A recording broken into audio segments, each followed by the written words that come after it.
Alors, comment agir maintenant au service des branches professionnelles? Il faut de l'observation, mais aussi la certification. J'appelle Stéphane Jovanovic et Michel Aurin. Sous vos applaudissements.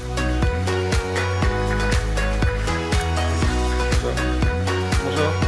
Installez-vous.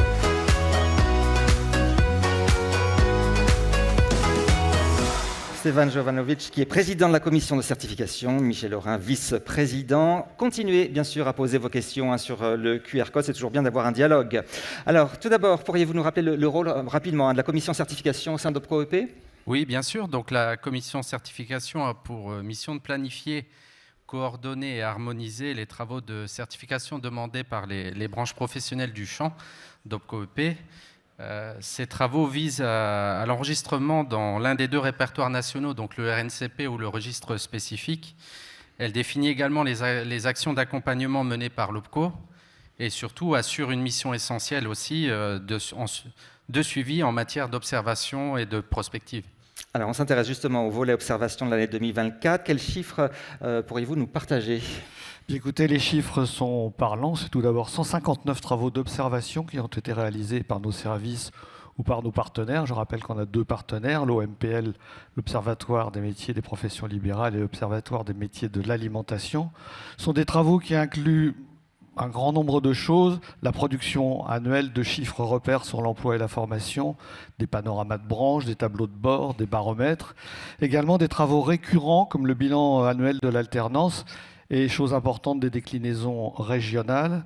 Également la réalisation de 4 diagnostics approfondis de branches sur les impacts liés à la transition écologique et énergétique qui sont là menés dans le cadre d'un EDEC qui avait été signé par l'OPCO-EP. Pour être assez concret et donner quelques illustrations, je vais citer une cartographie des métiers et des compétences pour la branche de la chaussure qui permet de disposer de fiches emploi et d'identifier des passerelles possibles entre différents métiers. Une étude sur les pratiques de gestion des ressources humaines dans les entreprises de l'alimentaire, afin bien sûr d'identifier les bonnes pratiques. Une étude sur les métiers non vétérinaires pratiqués au sein des cliniques vétérinaires. Et enfin, une étude importante menée en compagnie du CEREC, avec le CEREC, sur l'insertion des jeunes dans les entreprises de proximité. La totalité de ces résultats sont présentés dans une revue demain que vous recevrez à la fin de la journée. Je vous invite donc à la lire et à la déposer sur votre table de chevet.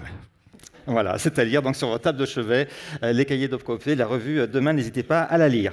Alors ces travaux permettent d'anticiper les évolutions des métiers de demain. L'objectif est de permettre aux branches de s'en emparer, de traduire ces études dans des actions. C'est là qu'intervient le deuxième pan de votre commission, c'est la certification. Quel regard portez-vous sur les activités de la certification ces dernières années ? Alors entre 2020 et 2024, c'est 20 branches qui ont été accompagnées par l'OPCO-EP, soit 37% du périmètre. Nos équipes suivent une trentaine de projets en continu, dont la réalisation peut glisser sur 1, 2 ou 3 exercices en fonction de l'ingénierie. Donc ces travaux de certification sont longs, de plus en plus normés, sont essentiels pour s'adapter à l'évolution de nos métiers. Et quels sont les résultats concrets pour l'année 2024 ? Alors, fin 2024, je crois qu'elle s'est affichée également, ce sont 28 projets initiés depuis la création de l'OPCO-EP qui ont été déposés par les branches auprès de France Compétences. 82% ont été enregistrés, 19 au RNCP, 4 au répertoire spécifique. Un seul projet a été refusé début 2023. Alors des chiffres quand même, 82% rapprochés des chiffres nationaux de France Compétences. Ce sont des taux d'acceptation des dossiers qui varient entre 30 et 50%. Également, fin 2004, 13 diagnostics de faisabilité ont été réalisés, ce qui souligne bien sûr le dynamisme des branches. Alors c'est intéressant de préciser que chaque nouvelle demande de certification fait désormais l'objet d'un diagnostic de faisabilité. Ensuite, la commission valide celles qui viendront s'inscrire dans le plan de charge et les projets pilotés par les équipes d'OPCO-EP. Alors, petite incidence, ce diagnostic préalable peut apparaître un peu exigeant aux branches qui saisissent l'OPCO, mais il matérialise la nécessité et le rappel la nécessité d'une implication forte des branches, ce qui n'est pas toujours perçu, et c'est normal, et ce qui sera encore renforcé par les nouvelles exigences de France Compétences. Pour mémoire, Stéphane le disait, le délai moyen entre la formalisation de la demande par la branche et le dépôt auprès de France Compétences est en moyenne de 2 ans, un peu variable entre le RNCP et le RS. Alors, je crois qu'on change de slide. Si, voilà, alors Voilà. c'est pas tout à fait lisible. Il s'agit à l'écran des travaux qui ont été finalisés en 2024. Sur les 11 projets, 7 ont déjà été enregistrés, 2 sont en cours d'instruction et 2 attendent d'être déposés par les branches et leurs certificateurs. Ça illustre encore, une fois de plus, le temps long associé à la conduite de ces travaux. Ouais, le temps long dans ces travaux. Peut-on justement faire un focus sur les dernières avancées liées à l'administration des certifications ?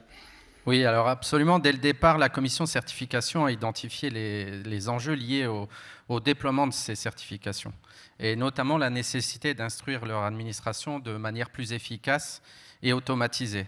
Donc, pour y répondre, nous avons acquis une plateforme dédiée au CPNEFP et à leurs certificateurs, permettant d'assurer la gestion automatisée et sécurisée des parcours de candidats, que dans le jargon du commun des branches, on appelle les cohortes, dans le respect des attentes surtout de France Compétences. Donc, d'ailleurs, par cette occasion, je tiens à remercier l'ensemble des membres de la commission certification et les membres du conseil d'administration d'OPCO-EP qui ont permis en tout cas de mettre en place cet outil. Et bien pour illustrer ces propos, je vous propose de regarder cette présentation d'une plateforme en ligne et en images.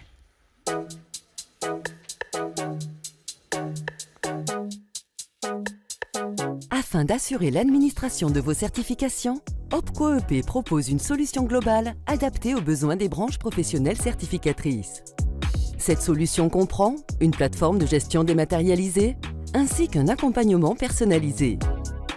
Cette solution a pour objectif de faciliter et sécuriser pour tous l'administration et le suivi des parcours de certification dans le respect des attentes de France Compétences, gestion des candidatures à la certification, gestion des jurys d'évaluation, gestion des jurys de certification, accrochage des données des certifiés au SI-CPF de la Caisse des dépôts, suivi des promotions. Comment fonctionne la solution ?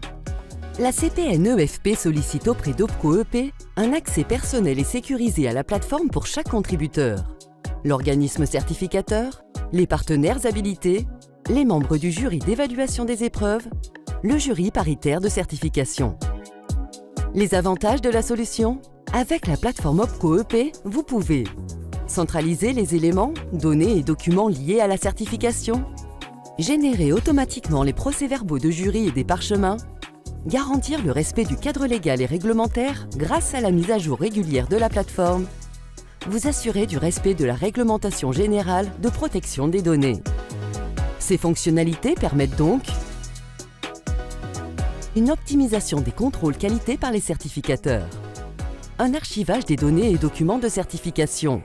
Notre solution globale prévoit également un accompagnement personnalisé pour vous assister tout au long de votre parcours utilisateur. Formation à l'utilisation de la solution, assistance technique pour le suivi des dossiers, pour les jurys de certification, pour l'édition et l'envoi des parchemins aux partenaires. Suivi des dossiers, vérification du niveau de complétude, jury de certification, envoi et édition des parchemins aux partenaires. Simplicité, sécurité et gain de temps. Avec notre solution, l'administration de vos certifications devient plus fluide et efficace.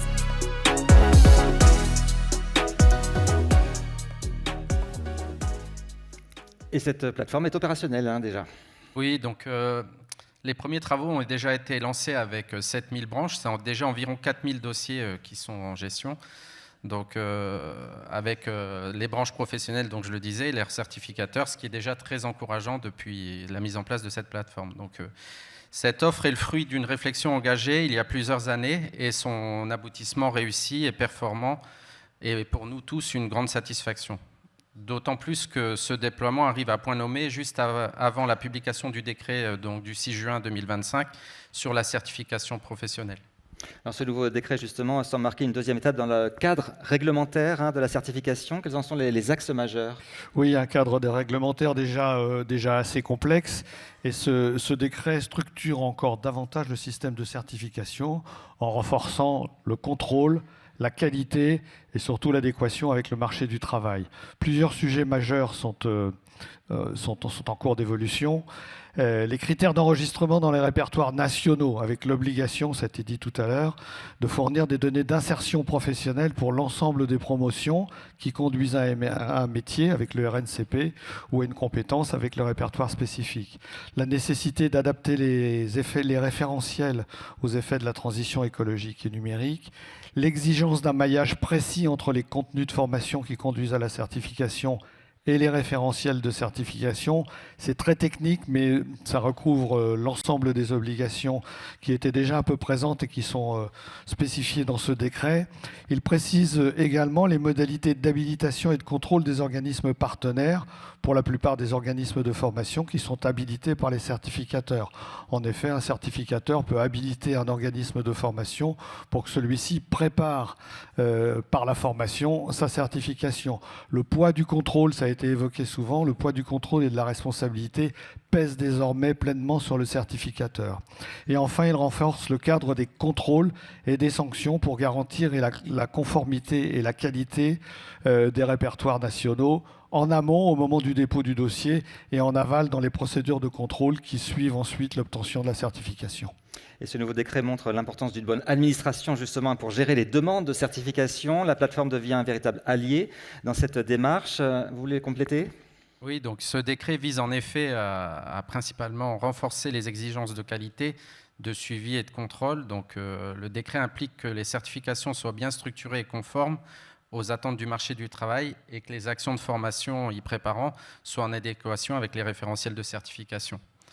Aussi, l'offre de services administrée, récemment révisée, et la plateforme de certification d'OPCO-EP devient donc un atout pour fiabiliser davantage les certifications déployées par les branches professionnelles et leurs certificateurs.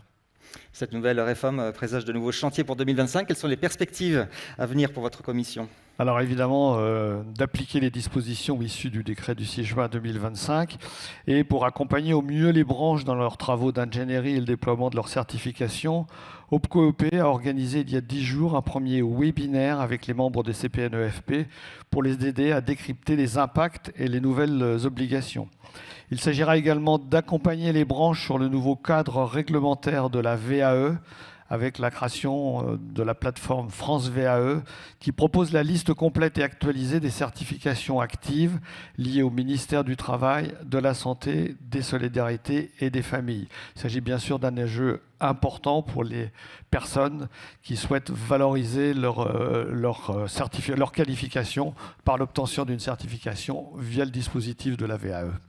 Un dernier mot, Stéphane, avant de prendre des questions. Et vous en avez plein, il y a 5 questions déjà. Je vous laisse conclure. Oui, donc la certification professionnelle reste un champ mouvant, en constante évolution réglementaire. Au-delà des aspects techniques, il s'agit d'un enjeu de reconnaissance des compétences, d'accès à la qualification et une réponse aux besoins des entreprises et de leurs salariés. OPCO-EP est pleinement mobilisé pour accompagner cette dynamique au travers de toutes ces instances. Très bien, merci. Alors, les questions. Alors, vous allez déchiffrer avec moi, parce que moi, je ne suis pas sûr de tout comprendre. Pensez-vous que CLEA plus CQP égale CAP ? C'est clair pour vous ou pas ? Moi, c'est pas clair. Non ?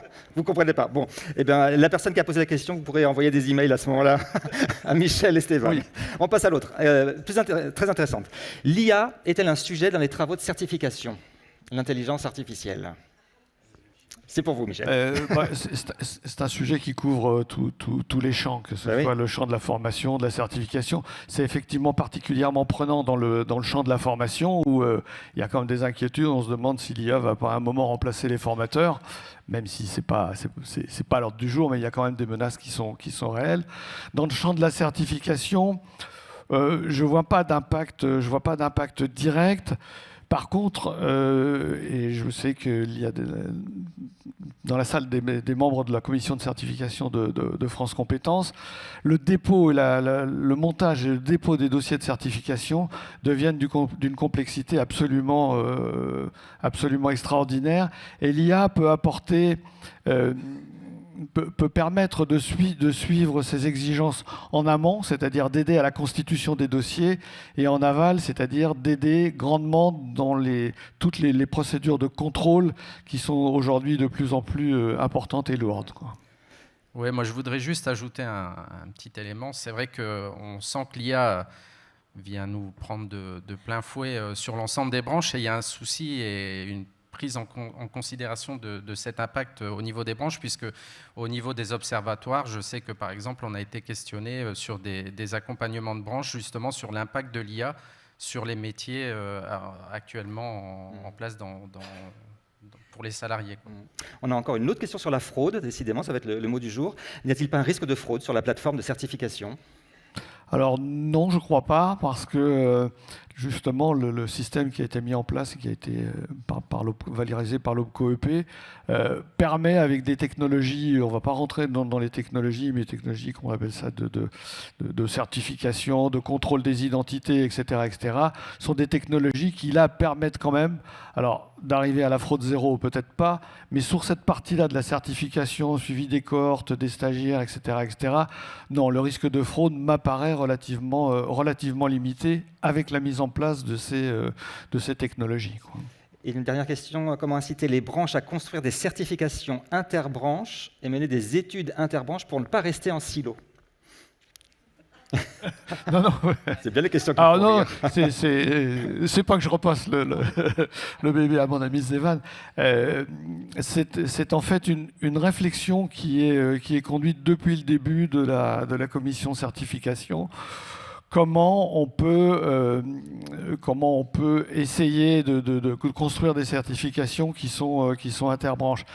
Ça s'avère assez difficile dans la réalité, parce qu'évidemment, chaque branche veut un petit peu garder son précaré, ce qui est tout à fait normal.